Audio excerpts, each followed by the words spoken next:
So now that the Stone Ocean anime has been out and we've had time to sit with it, I want to bring back a thought that I had when I first read Stone Ocean. The portrayal of Dio in Stone Ocean was a complete whiplash to me because of how drastically he changed. I remember considering it as like almost a retcon because of how Dio has just never been this developed since Phantom Blood, but you know, why is that?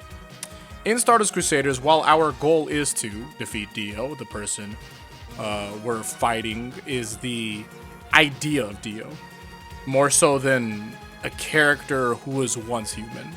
This portrayal of the character is the one that's largely recognized across the fandom because he amplifies all the things that we knew him for. Dio is supposed to be charismatic, brawlic, handsome, evil, a vampire, terrifying, mysterious, all that. He is precisely that in Stardust Crusaders, but my issue is, if you could even call it an issue, to be honest with you, is that he's nothing past that.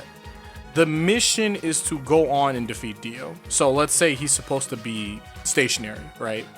He doesn't do anything past this besides get high on the power buff that he receives from drinking Joseph's blood. That's it. In Stone Ocean, all of a sudden, Dio isn't an antagonist who's bent on being the strongest of them all. While still extremely wild, his heaven plan is at least done through the lens of it's for the greater good. But again, how convincing is this? I've returned to Stardust Crusaders multiple times as I've had to for these videos. It's just the case.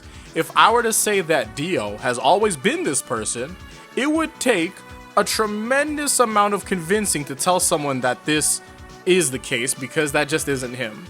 I think a lot of work that Stone Ocean does with establishing connections to the past is done in a way that doesn't necessarily want you to go back to double check if that was actually the case, but instead a more so piggybacking style of lore where you elaborate on something that had no elaboration to begin with.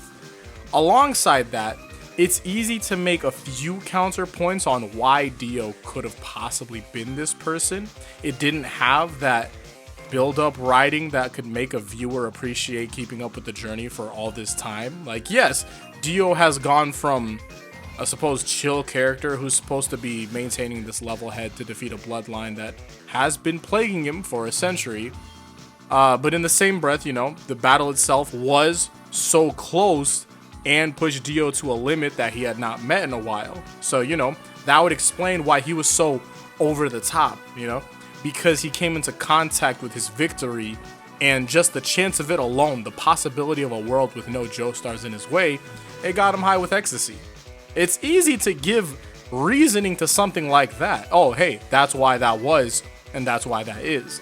The difficult area of his writing is the buildup, as it's actually just non-existent in Stardust Crusaders. And it's not that this isn't possible in JoJo. Araki has elaborated on Jotaro throughout our knowing him and turned him into this highly nuanced character. And, you know, now it's easy for me to appreciate like this new Dio, but my difficulty is determining the value of Dio in Stardust Crusaders, you know?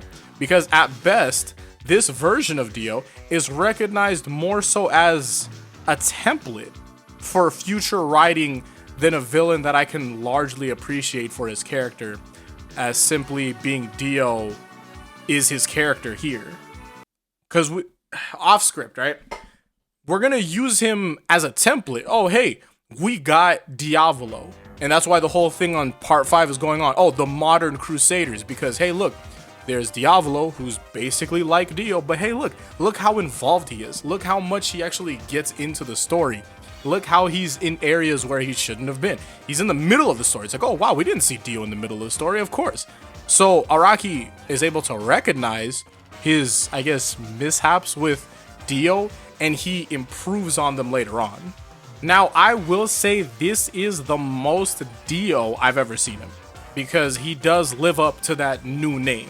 Just no Brando, just Dio. Because Dio Brando was a human, and the plights he had faced had also affected his line of thinking to the point where he had become an irredeemable character. Not because he can't be redeemed, that isn't the case, but because he didn't want to be redeemed.